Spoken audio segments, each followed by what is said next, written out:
వల్లభనేని వంశీని మళ్ళీ అరెస్ట్ చేస్తారా? యాక్చువల్గా అతనికి జైల్లో ఉండగానే వచ్చినటువంటి బెయిల్ ముందస్తు బెయిల్ ఏదైతే మైనింగ్కి సంబంధించి తేడా చేశారు అన్నటువంటి దాని మీదన హైకోర్టు ముందస్తు బెయిల్ ఇచ్చింది. మేము హైకోర్టులో మా వాదనలు వినిపిస్తామంటే వినిపించుకోకుండానే ముందస్తు బెయిల్ ఇచ్చేసింది, కాబట్టి అది రద్దు చేయాలి అంటూ జస్టిస్ అరునాథ్ తీర్పు మీదన సుప్రీంకోర్టులో ఏకంగా రాజ్యాంగ నిపుణులైనటువంటి ముకుల్ రోహిత్గి, సిద్ధార్థ లోద్రా లాంటి వాళ్ళు వాదనలు వినిపించారు. సుప్రీంకోర్టు ఆ నేపథ్యంలో ముందస్తు బెయిల్ని రద్దు చేస్తూ మళ్ళీ ఒకసారి విచారించి, అంటే వాళ్ళ వాదన కూడా విని ప్రభుత్వపు వాదన కూడా విని అప్పుడు బెయిల్ ఇవ్వాలా లేదో నిర్ణయం తీసుకోండి అని చెప్తే 4 వారాల లోపు ముగించింది.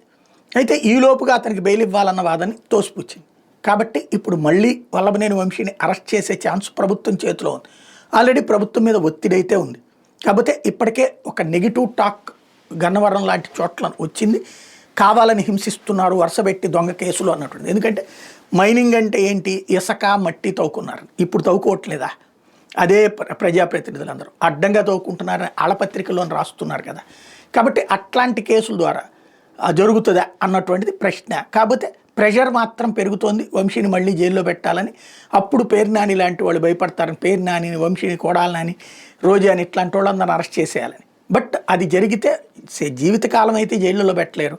ఇంకోటి, వాళ్ళని అట్లా జైల్లో పెట్టిన తర్వాతన బయటకు వచ్చేసి ఏది మన్ను తిన్న పాముల పడుండే రకాలు కాదు. కాబట్టి ఏం జరుగుతుంది అన్నటువంటి ఆలోచనతో వ్యూహాత్మకంగా అడుగులు వేస్తున్నది ప్రభుత్వం. ఏం చేస్తారో చూడాలి.